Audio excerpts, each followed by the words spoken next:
unsurpassed. I love it. Well, let's go to the next question, because I think it's, what my thing is, and we kind of talked a little bit about this, is what are the buyers seeing? Imagine these are two people standing on a high hill in the Coachella Valley saying, hey, maybe the conditions aren't so bad. What are they seeing? And that other people are actually missing, Art. Well, again, you're right. We already touched on a little bit on the previous question, but I'll repeat it again. I think despite all the negative news, what they're seeing, number one, is yes, the rates are elevated. That rate of elevation has moderated, if not subsided, especially at least as of today, subsided with this latest news. And so it's like, again, if they've been paying attention, watching the 10-year bond yield, as we on this show encourage people to do all the time, keep an eye on what the mortgage rate quotes are out there.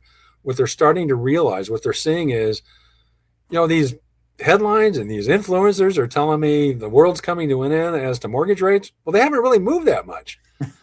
It's been between the high fives to the low sixes and pretty much about 0.5 to 0.75% trading range for months and months and months. Yeah. So it's like, that's a good thing. They're stable. They haven't gone through the roof. And it's at a level that historically is affordable. And gee whiz, when I look at my paycheck and look at what a mortgage payment can be, it's like I suddenly realize, well, yeah, I'd like it to be a little bit lower, but I can do this. Yeah, I got to make some adjustments in other parts of my life and my household budget and so forth, but I can do this. And I think they get even more encouraged if they take the time to talk to a good real estate agent and a good mortgage originator like us. I know a guy, and we can give them the real story. And I think that's happening more and more. So that's one thing they're saying. Same thing with home prices. Despite the drumbeat of home prices going up and they're too high and they're unreasonably high, that's moderated too. We don't have a collapse. We don't have a downturn. Home prices are not dropping by 20 or 10 or 20%, but they've plateaued. And they've been at that more plateaued level for months. We've shown graphs on this show in previous months and weeks and months that illustrate that very clearly. And I think, again, that's what some of these buyers are seeing, that other buyers are sitting there on the sidelines reading the headline and woe is me. I'm never going to be able to buy a home. And they just, they don't want to take the time to really study this issue more closely. And the other thing I would want to point out is that there are more homes on the market, and these buyers who are now buying are seeing that. And hopefully they're seeing that in part by their own research and by talking to real estate agents, where they're basically identifying, and I think somewhat surprised to realize, oh, there's a lot more inventory here. I've got more to choose from. What does that tell? What does that do for that buyer who's seeing that? Well, for one, it takes a little bit of a pressure off, that if they want to start to go out there in the market and look around, that they don't have to hurry up and look at 7 houses in one day and hurry up and write an offer, because they're going to be competing against 22 offers, in short order, because it wasn't that many years ago that's what it was like. And we don't have that kind of environment anymore. These buyers are seeing more homes on the market. The inventory is higher. Now, it's not quite back to the quote unquote normal of a 6-month supply based on current sale rate, but it's getting pretty close.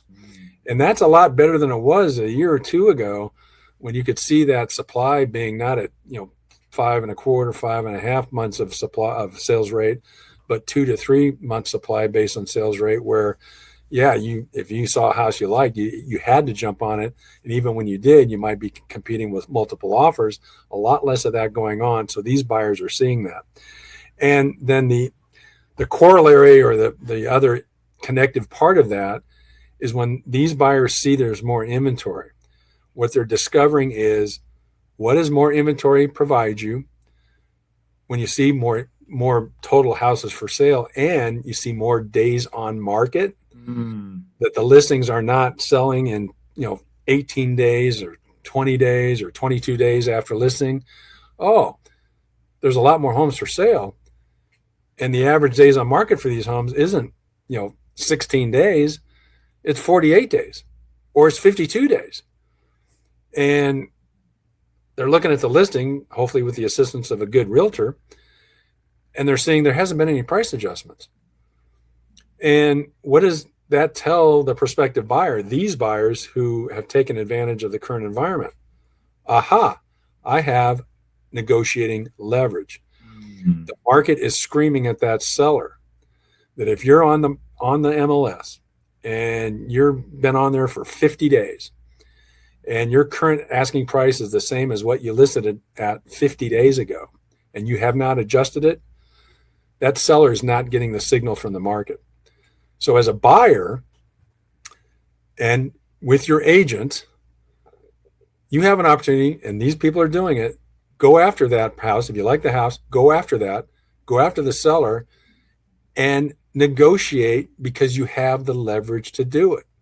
Negotiate to get a concession. And of course, as we talk all the time, you want to get that concession not in a lower price, but in a seller credit so you can use it toward your financing. It's going to make a world of difference in the cost of home ownership and help you keep it affordable. So I think that's what these buyers are seeing.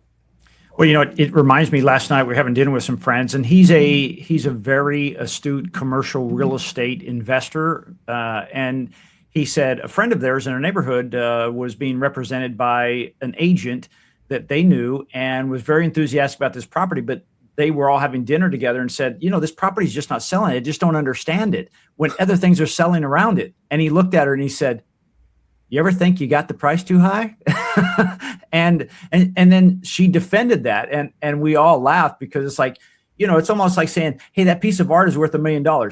It's not until the buyer says it is. Right. And so it's like, that's the reality of it. So it's kind of interesting when you see those signs out there that those buyers who are taking advantage of it now are starting to line them up. It's almost like landing a plane. Hey, the lights are on. It's okay to land.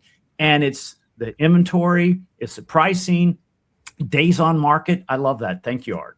Yeah. And of course, one additional point about that scenario you had with your dinner guests, your friends, is it's interesting because the sellers who are thinking that way, that the price is fine, even though the market is screaming at them, no, it's not fine. Yeah. Many of these sellers have a lot of equity. They've experienced some real growth in their equity if they bought the home, particularly before the pandemic, and then they rode that hill upwards as property values exploded during the pandemic. So it's like, you kind of feel like, are they being a little greedy? Like they think the price is fine, and they're ignoring the fact that their home price or values almost doubled if they've owned the home, say, prior to 19 or 18. Don't you think it might be worth giving up a little bit of that to get it moved now? So Yeah. that's an interesting notion of these sellers that I think they're having trouble with it. They need to get over that.